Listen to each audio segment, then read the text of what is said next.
राधे राधे दोस्तों, आप सभी का मेरे चैनल पर स्वागत है। आज मैं आप सभी लोगों को माघ माह में आने वाली जया एकादशी व्रत की कथा सुनाने जा रही हूँ। कृपया करके इस वीडियो को पूरा जरूर सुनें और इसे बीच में ना छोड़ें।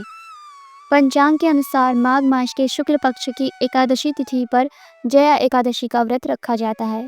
मान्यता है कि इस तिथि पर भगवान विष्णु और माता लक्ष्मी की पूजा करने से साधक के समस्त कष्टों का निवारण होता है, साथ ही उसे भूत प्रेत से छुटकारा मिलता है।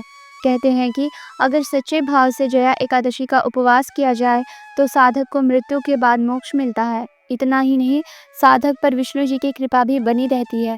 ज्योतिषियों की माने तो इस वर्ष जया एकादशी पर मृगशीर्षा नक्षत्र बन रहा है, जिस पर वैधृति योग का संयोग है। ऐसे में जया एकादशी व्रत कथा का पाठ अथवा श्रवण करने से व्यक्ति की सभी समस्याओं का निवारण होता है और इसके भाग्य में भी वृद्धि होती है। तो आइए अब श्रवण करते हैं जया एकादशी व्रत की कथा।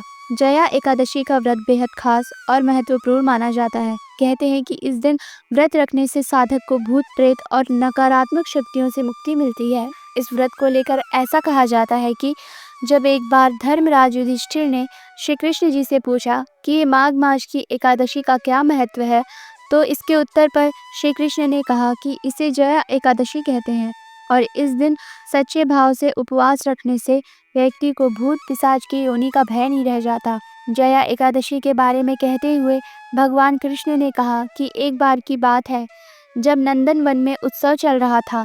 इस उत्सव में सभी देवतागण और सिद्ध संत उपस्थित थे। माना जाता है कि यहाँ चल रहे कार्यक्रम में गंधर्व गायन कर रहे थे और गंधर्व कन्याएं नृत्य कर रही थी। इस समय नृत्यांगना पुष्पवती सभा में गायन कर रहे माल्यवान नाम के गंधर्व पर मोहित हो गई। इसके बाद वह अपने प्रबल आकर्षण के कारण सभा की सभी मर्यादा को भूलकर नृत्य करने लगी थी। वह इस तरह से नृत्य कर रही थी, माल्यवान भी उसकी ओर आकर्षित हो जाए। फिर माल्यवान भी उसकी ओर आकर्षित होते हुए अपनी सुध बुध खो बैठा और वह अपनी गायन की मर्यादा से भटक गया। दोनों के इस अपकर्म से क्रोधित देवराज इंद्र ने उन्हें श्राप दे दिया था। माना जाता है कि वह श्राप था कि वह दोनों ही स्वर्ग से वंचित हो जाए। इतना ही नहीं, पृथ्वी पर अति नीच पिशाच योनि को प्राप्त हो। कहते हैं कि देवराज इंद्र के श्राप के प्रभाव से वह दोनों पिशाच बन गए। फिर एक दिन वह दोनों ही अत्यंत दुखी थे, जिस कारण उन्होंने सिर्फ फलाहार का सेवन किया। उसी दिन रात को ठंड के कारण उन दोनों की मृत्यु भी हो गई।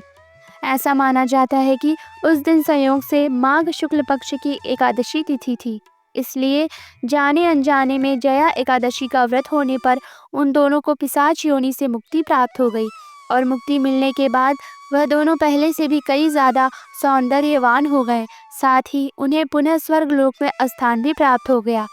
इस बात से आश्चर्यचकित देवराज इंद्र ने उन दोनों से पूछा कि आखिर तुम इस श्राप से कैसे मुक्त हुए। देवराज इंद्र के सवाल का उत्तर देते हुए गंधर्व ने बताया कि यह भगवान विष्णु की जया एकादशी के व्रत का प्रभाव है। तो आप सभी बोलिए, जया एकादशी व्रत की जय, लक्ष्मी नारायण की जय। तो ये रही माघ मास के शुक्ल पक्ष की जया एकादशी व्रत की कथा। अगर आपको हमारी ये वीडियो पसंद आई हो तो हमारी इस वीडियो को लाइक करें और इसे ज़्यादा से ज़्यादा शेयर करें और ऐसी भक्ति कथा कहानी सुनने के लिए हमारे चैनल को सब्सक्राइब करें और कमेंट सेक्शन में जय लक्ष्मी नारायण की लिखना ना भूलें। तब तक के लिए राधे राधे, जय श्री हरि।